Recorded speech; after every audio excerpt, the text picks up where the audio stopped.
चले सर, एक और पास पेपर है विंटर 2022 का। एक बहुत ही आसान सा पेपर है, कोई टेक्निकल चीज नहीं है।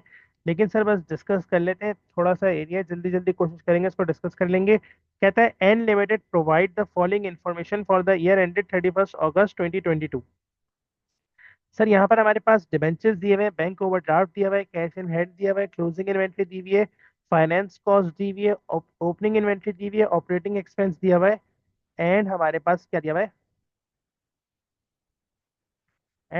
क्या दिया हुआ है, अदर पेबल्स दिया हुआ है, अदर रिसीवेबल्स दिया हुआ है, परचेजेस दी हुई है, रेवेन्यू दिया हुआ है, ट्रेड पेबल्स दिया हुआ है, ट्रेड रिसीवेबल्स दिया हुआ है। कहते हैं cash sales accounted for 20% of revenue. अच्छा, and cash purchases accounted for 25% of purchases. अच्छा, जरा सबसे पहले यहाँ पर रुकिएगा, इन दोनों फिगर्स का काम यहीं पर ही कर लीजिएगा। ठीक है जी। सर वो कहता है आपसे, वो कहता है रेवेन्यू बराबर है 20% ऑफ कैश, सॉरी 20% कैश है रेवेन्यू में, और हमारे पास बाकी बचा 80% जो कि क्रेडिट पर है। 20% कैश है, 80% क्रेडिट है। ठीक है जी। अच्छा, 292,000 का अगर आप 20% लेंगे, 292,000 का 20%, तो ये बन जाएगा 58,400। कीपिंग इन माइंड, अगेन मैं आपको एक रिमाइंड कराता हूँ सिर्फ, कि ये 58,400 हमारे पास फॉर्मूला में नहीं आएंगे, क्योंकि ये क्रेडिट सेल्स नहीं है, कैश सेल्स है। अगेन, 292,000 का 80% सर, ये बराबर होगा 233,600 के। एंड अगेन अगर हम इसकी बात करें, तो यहाँ पर मेरे पास कैश परचेजेस हैं और क्रेडिट परचेजेस हैं। तो मेरे पास कैश परचेजेस कितनी है सर, 25% ऑफ परचेजेस कैश है, 172,000 का 25%, ये बनेगा 43,000 तकरीबन तकरीबन। ये हो गया मेरे पास कैश परचेजेस। और हमारे पास 172,000 का 75% हो गया क्रेडिट परचेजेस, यानी कि 29,000। ठीक है जी। 58.4 प्लस 233.6, ठीक है। चले सर, सवाल की तरफ बढ़ते हैं। कहते हैं कैलकुलेट द एफिशिएंसी रेशियोज। नीचे दो एफिशिएंसी रेशियोज है, कह रहे कैलकुलेट कर दो। ट्रेड रिसीवेबल टर्नओवर डेज, इसका फॉर्मूला सिंपल होता है, trade receivable upon credit sales multiply by 365। कोशिश करिएगा वर्किंग इसी बॉक्स में कर दीजिएगा। खैर मैंने ऊपर कर दी, इसको यहाँ पर दिखा देते हैं। रेवेन्यू का हमारे पास 292,000 का, इसको यहाँ पर इस तरह कर ले, credit sales is equals to 292,000 का 80,600 का। ठीक है जी। अच्छा, फिर हमारे पास ट्रेड रिसीवेबल सवाल में दिया हुआ है 19,800। सर इसको सिंपली डिवाइड कर दें 233,600 से, और मल्टीप्लाई कर दें 365 से।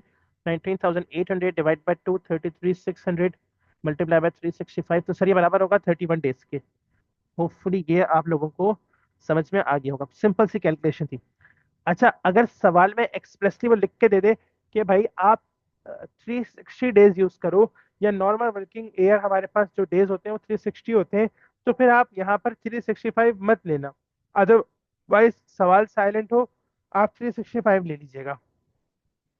ठीक है जी। फिर हमारे पास क्या है सर, हमारे पास है ट्रेड पेबल टर्नओवर। आसान सी कैलकुलेशन है, सिंपल सी कैलकुलेशन है, trade payables upon credit purchases multiply by 365।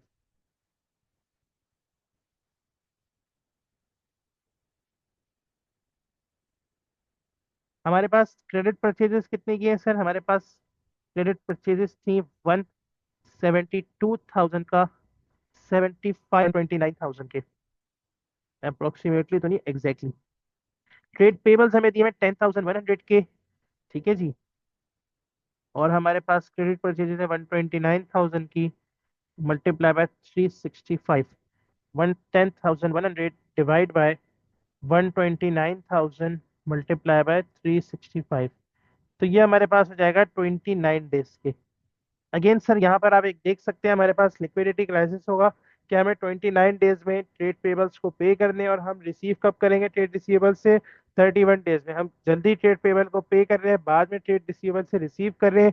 ठीक है, और हमें इन्वेंट्री सेल करने में भी टाइम लगेगा, तो हमारे पास लिक्विडिटी इश्यूज आएंगे। ठीक हो गई बात। चलें सर, एक स्टेप और आगे बढ़ते हैं। हमारे पास क्या है, calculate the following liquidity ratios to 2 decimal places showing the formula use. Sir current ratio simple सी वर्किंग है, current asset upon current liability. ठीक है जी, current asset upon current liability हमारे पास क्या आ जाता है, करंट रेशियो। अच्छा,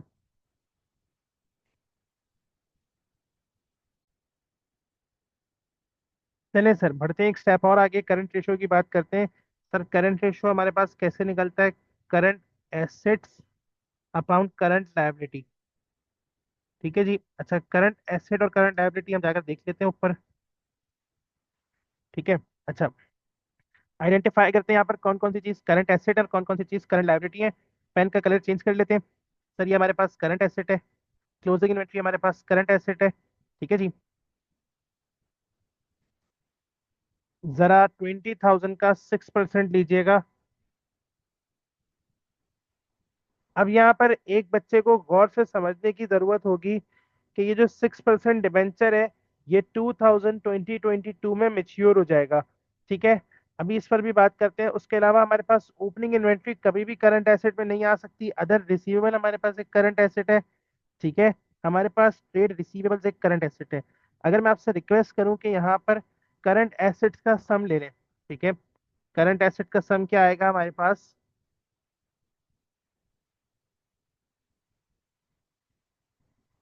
करंट एसेट मेरे पास बराबर होंगे 650 प्लस 64,800 प्लस 650 है।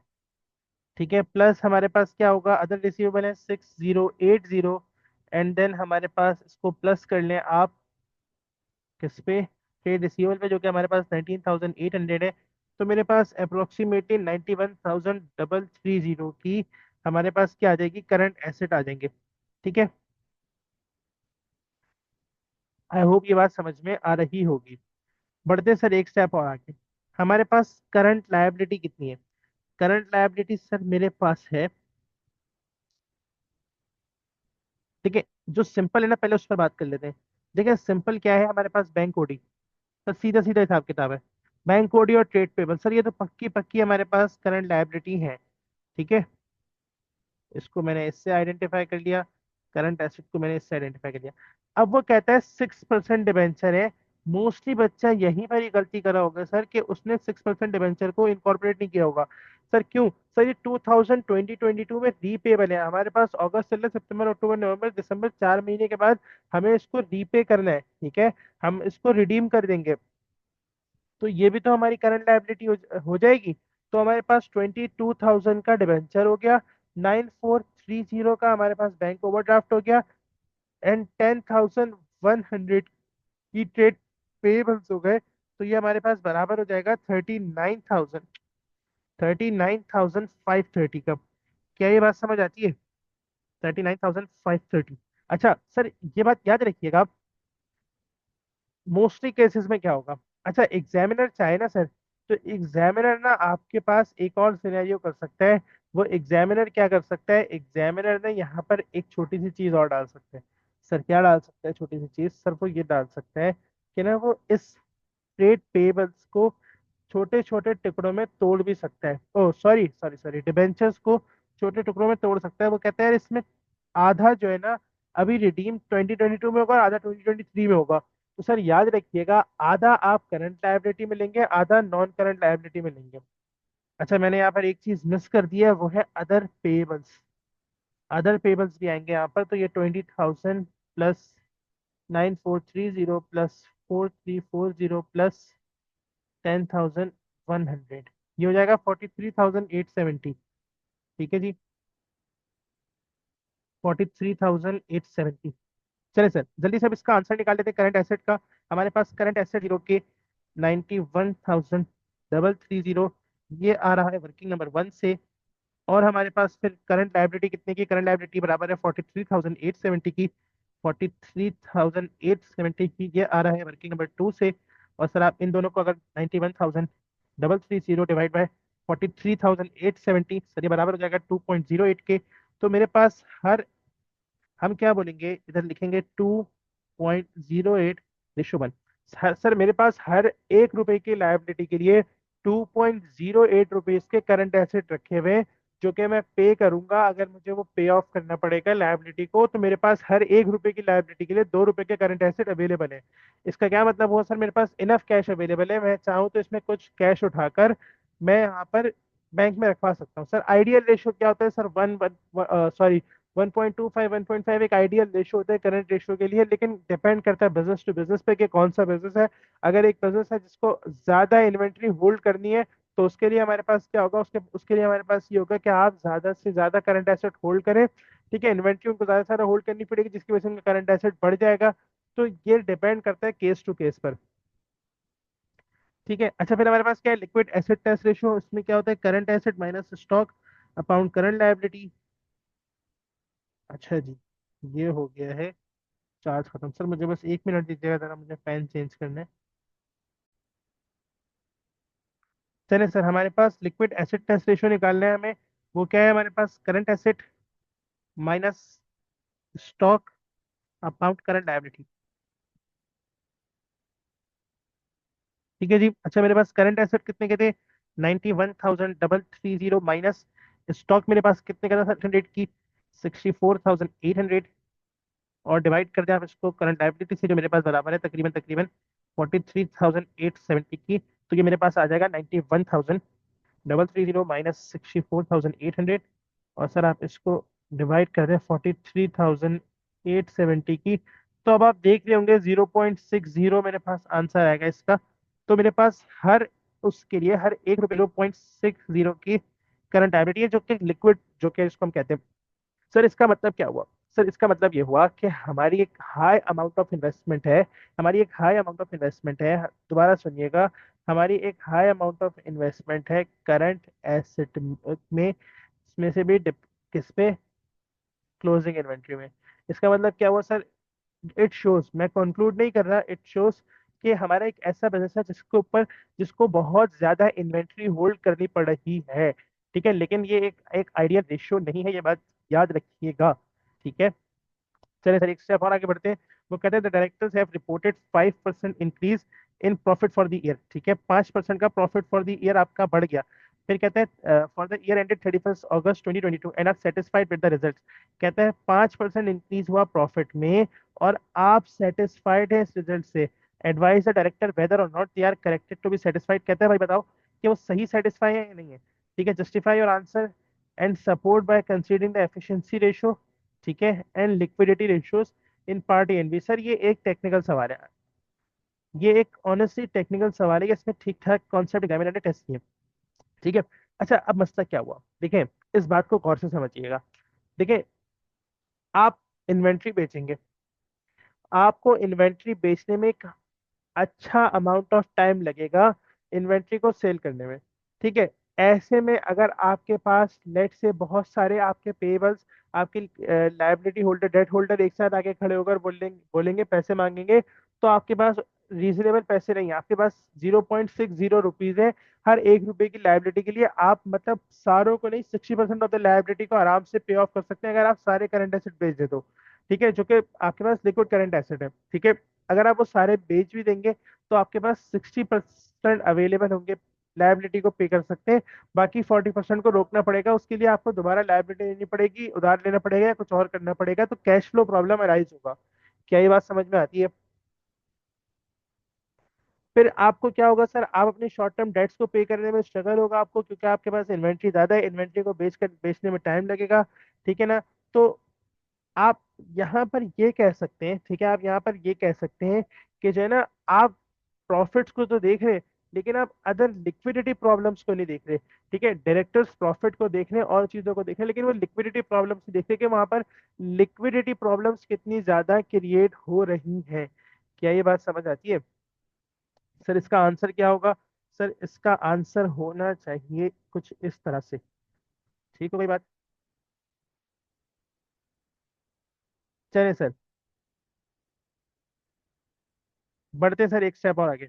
फिर वो कहता है state two limitations of using accounting ratios to compare the result of two business. Sir simple सी बात है, आपके पास अकाउंटिंग रेशियोज के लिए क्या जरूरी है, ये मैंने आपको बहुत ज्यादा डिटेल में भी जाकर पढ़ाया था कि अकाउंटिंग रेशियोज के लिए आपके पास क्या जरूरी सर, आपके पास एक पास डेटा, हिस्टोरिक डेटा होना जरूरी है सर, आपके पास इंडस्ट्री एवरेजेस होना जरूरी है। अगर इनमें से कोई भी चीज नहीं होगी तो आपके पास रेशो नहीं आएगा, सही है सर। लेकिन यहाँ पर वो ये नहीं पूछ रहा, वो उसका लिमिटेशन पूछ रहा है। ठीक है, अच्छा, लिमिटेशन क्या होगा सर, ये आपके पास पुराने डेटा को कंपेयर करता है, सही है सर। ये आपको अपने, जो आपने पीछे काम कर दिया उसको इवेल्युएट कर रहा है, आगे की कोई स्ट्रेटेजी सजेस्ट नहीं कर रहा, आगे का कुछ नहीं बता रहा, जो आपने कर दिया उसके बारे में बता रहा है। ठीक है, सही है ना। अच्छा, ये नॉन फाइनेंशियल फैक्टर्स को कंसीडर नहीं करता, ये मैंने आपके साथ डिस्कस किया था। ठीक है ना। हो सकता है हमारा कुछ अकाउंटिंग ट्रीटमेंट अलग हो, किसी और बिजनेस का अकाउंटिंग ट्रीटमेंट अलग हो, हम दोनों के हम दोनों के डेटा को मिला रहे हैं। ठीक है, उसको कंपेयर कर रहे हैं। फिर सीजनल फैक्टर है सर, आजकल सर्दियां चल रही हैं, आजकल सर्दियां चल रही हैं तो जाहिर है आइसक्रीम की डिमांड कम होगी। अगर हम यहाँ पर देखेंगे तो कुछ और वो शो होगा, ट्रेंड चल रहा होगा, तो वहां पर प्रॉफिटेबिलिटी हाई होगी, कैश फ्लो इश्यूज नहीं होंगे, एंड सो ऑन। तो सर रेशियो इन सारी चीजों को कंसिडर नहीं करता। रेशियो सिर्फ कुछ वैल्यूज होती हैं, उसी को इधर उधर करके आपको आंसर्स निकाल कर दे देता है। आई होप ये बात आपको समझ में आ रही होगी। ठीक है जी, बढ़ते हैं सर एक स्टेप और आगे, इसको भी देख लेते हैं।